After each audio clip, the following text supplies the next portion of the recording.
is our rock. Not a small one like this, or even a big one like that.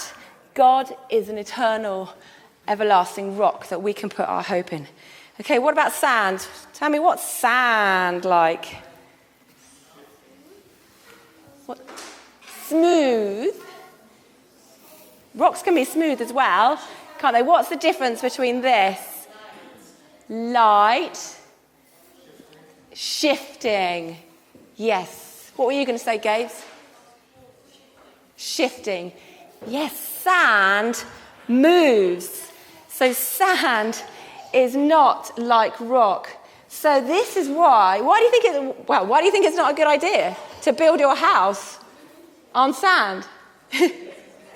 Go on, Captain Hetty, tell us why is it not a good idea to build your house on sand? It'll collapse because you can't put it on something that moves and changes. That's right. So that's what Jesus was talking about when he told us this parable. Now, in the parable, we saw two men, didn't we? One built his house on sand, one built his house on rock. And we knew what was coming, didn't we, probably, because we've seen this story before. Oh, dear. The man who built his house on the sand was left without a house because it fell down. And there was actually a warning. Did you see that at the beginning? There was a warning sign on the tree. Don't build your house on the sand. Well, this is a warning that Jesus told his followers. Don't build your house on anything that's not me. Okay. So how did it make you feel when the house fell down? Sad. Really sad. It made me really sad too. Particularly because I know that we all know, don't we, in some parts of the world, this really does happen when bad weather comes, especially with all this climate change happening, bringing bigger storms to poorer countries in the world. And it's often these people who are in these countries who are affected the hardest by big storms.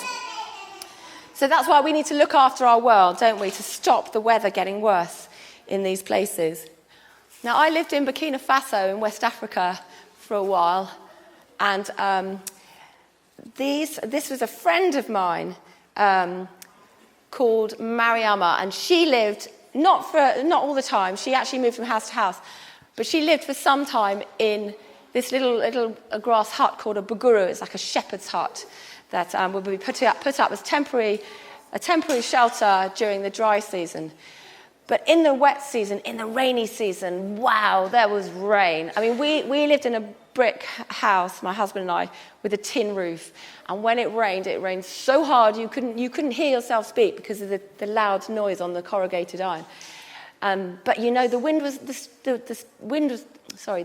was okay, but it was the wind that got scary because you could hear it in the night. You could hear the tin roof lifting off, and you'd be praying, Lord, please don't let the roof fall off. Don't let it fly off.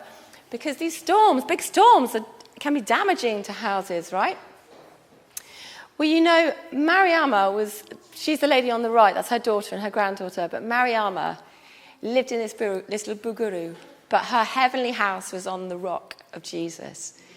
She asked me to come and read the Bible to her. She was blind. She couldn't read the Bible. So she asked me to come and read the Word of God to her.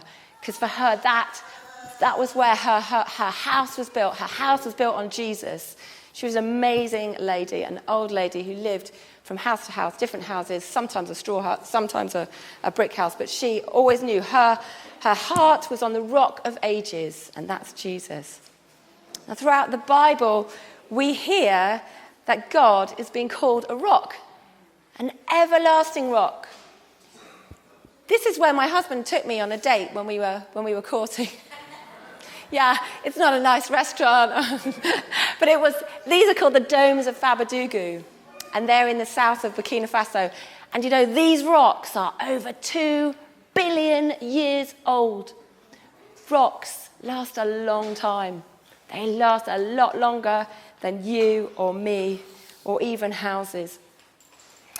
And Jesus told the story about the wise and foolish builders to show us what we need to build our life on. He said what we build our life on is far more important even than what we build our houses out of. And he said we should build our lives on his teaching.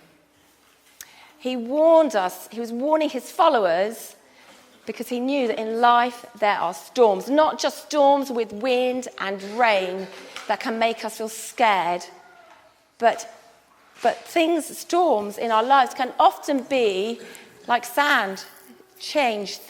Change is often a storm. It's like a storm, isn't it? I don't know if you've experienced change when a good friend moves away or vicar moves on, or when you move home, or you move school, or a teacher you love moves on. Just all of these things, changes can feel like storms, can't they? But if our house in our hearts is built on our rock, that is Jesus, we will be okay. If we remember what he teaches and put it into practice, we will be okay. And Jesus knows that we will have troubles in our life. He wants us to be ready for them by building our life on his teachings. So when we do have houses, we have to take care of them, right? So I was walking in the country and I saw this beautiful cottage that had one side of it had just crumbled. I tried to find a photo of it because it was an awful sight to see. I couldn't find it, but I found lots of other pictures of houses that had fallen down, like this one. I saw this in the Daily Mail. It said, a devastated couple had been forced to abandon their home after 17 years after waking up to find the thatched cottage sinking.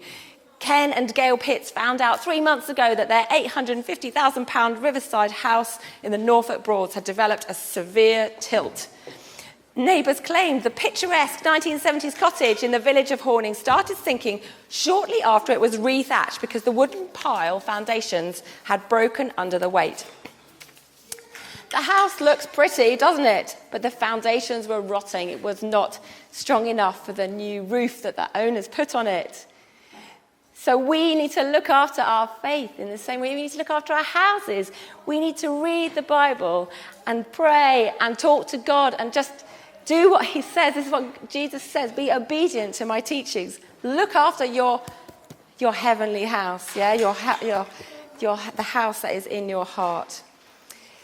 So Jesus is the rock, isn't he, on which we build our life.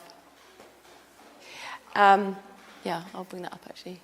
Jesus is built like the rock. Yes, therefore everyone who hears these words of mine and puts them into practice is like a wise man who built his house on the rock. And if we don't look after our faith, if we don't sort of put practices into our life that will help us to nurture our faith, our relationship with God, we will start building on other things. We may not realise that we're building on other things. So for adults, we might not realise that actually we're putting our hope in politicians. We're putting our hope in our job, in our home, in our security, and whatever it is, the person that we might be putting our hope in. Well, you know what? That is like sand, because people change, don't they? We change. Our moods change. Children and young people, your bodies are changing. You're growing, right? Everyone is changed.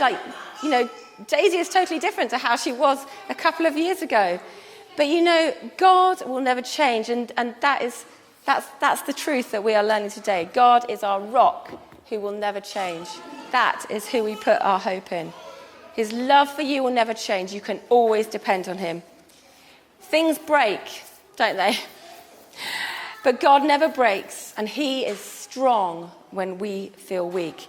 So being a Christian isn't about just doing good things, or, it's about realizing that on our own we will never be good enough or strong enough. But he makes us brave, and he forgives us our wrongdoings and helps us build our life on things that are good.